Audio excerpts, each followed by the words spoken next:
मतीन,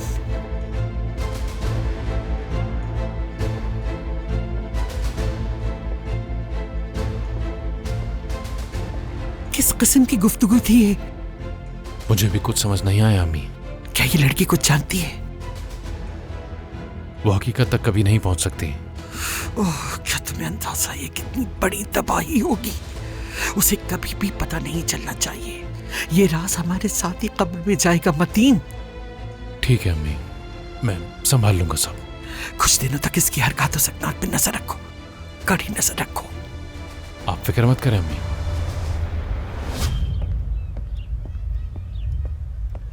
क्या बनाया है हुलिया सुल्तान? लो खुद देख लो। टमाटर वाला पास्ता। हाँ, लगता है आपा के लिए खास बनाया है। तुम्हारी बहन कल से बहुत थक जो चुकी है। बैठ जाओ बेटा। ये तो बहुत मजे का लग रहा है। रेहान साहिबा को आने दें। बेटा शायद आज वो अपनी फैमिली के साथ खाएं। उनके साथ वक्त गुजारी होंगी, ठंडा हो जाएगा ये। नहीं नहीं, रेहान साहिबा घर से निकल चुकी हैं।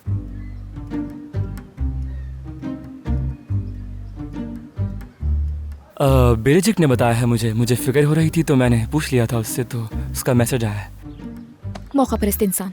कैसे फायदे की बात कर रही हो सिजिन? बिरजिक? हाँ,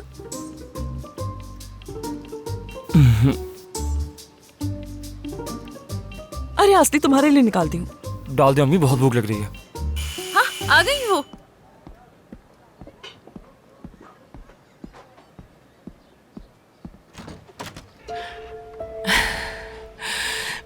मेरी जान, खुश आमदीद रेहान साहिबा। बहुत शुक्रिया। ये मुझे दे दीजिए।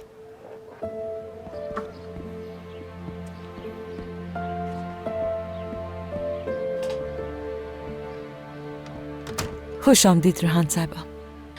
बहुत शुक्रिया। बैठे, मैं प्लेट लेके आती हूँ। आइए।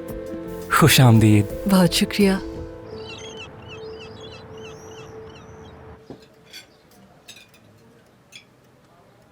बच्चे भी परेशान हो गए थे, मैंने सबको डरा दिया। अब इस मौजू को हम छोड़ देते हैं, अब भूल जाएं। अब आप इस हादसे को मजीद सोचकर परेशान नहीं हो। हुलिया साहिबा, फिक्र ना करें, मैं ज्यादा अरसा नहीं रुकूंगी। मैं जल्द से जल्द अपने लिए घर ढूंढ लूंगी। नहीं नहीं, आप इस बारे में मत सोचें।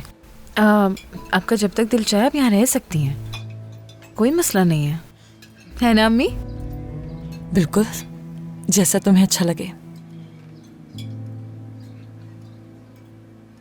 अब जाकर आप आराम करें, फिर आप जो कहेंगी हम वही करेंगे, ठीक है? ठीक है मेरी बेटी। सच कहूँ तो मैं इस बात से बहुत खुश हूँ रेहान साहिबा। मतलब हमें आपके हाथ के मजेदार खाने मिलते रहेंगे। हद है वैसे मुराद, रेहान साहिबा कोई खानसामा थोड़ी ना है। तुम ऐसा करना कि बता देना तुम्हें क्या खाना है। हद होती है मुराद, एक के बाद एक प्लेट भर भर के खाना खा रहे हो, उसके बावजूद खाने की बात कर रहे हो। जहाँ तुमने कहा था वहीं इंतजार कर रहा हूँ। क्या हुआ असली?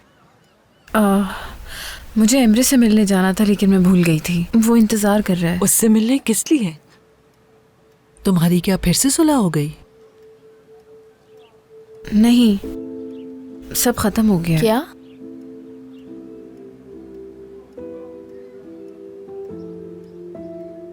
मैंने उसे बात करने के लिए बुलाया, लेकिन क्या मतलब लेकिन? यानी हम वाकई इस मामले को सुलझा सकते हैं? नहीं रेहान साहिबा, ये वाकई कोई चीज़ नहीं है जिसे आप ठीक कर सकें। एक मिनट रुको, मेरा मतलब ऐसा हुआ क्या है? ये मत कहना ये सब आरास ने किया है। नहीं नहीं, अब इसका आरास से कोई ताल्लुक नहीं है। सब ठीक है ना असली? जी सब ठीक है, आप परेशान मत हो। अरे रेहान साहब, आप इस तरह क्यों घबरा रही हैं? आपको आरास पसंद नहीं है या मेरी बेटी उसके काबिल नहीं लगती आपको? अम्मी मैं सच कह रही हूँ, इसका इस बात से कोई ताल्लुक नहीं है। ऐसी कोई बात नहीं हुलिया साहिबा। तो मैं समझ नहीं पा रही हूँ आपका ऐसा रवैया क्यों? अब बात को मत बढ़ाएं आप। पहली बात तो ये है कि मुझे यकीन नहीं है कि मैं एमरे से मोहब्बत करती हूँ, मुझे नहीं पता। और दूसरी बात यह है कि मैं किसी का दिल नहीं तोड़ना चाहती। इस सारे हंगामे के बीच में मैं एमरे के साथ नाइंसाफ़ी नहीं करना चाहती। ठीक है मेरी जान, ये तुम्हारा फैसला है और मैं एहतराम करती हूँ, लेकिन दुख है कि बात यहाँ तक नहीं पहुँचनी चाहिए थी। चले मैं अब चलती हूँ। खुदा हाफिज़ अम्मी। खुदा हाफिज़।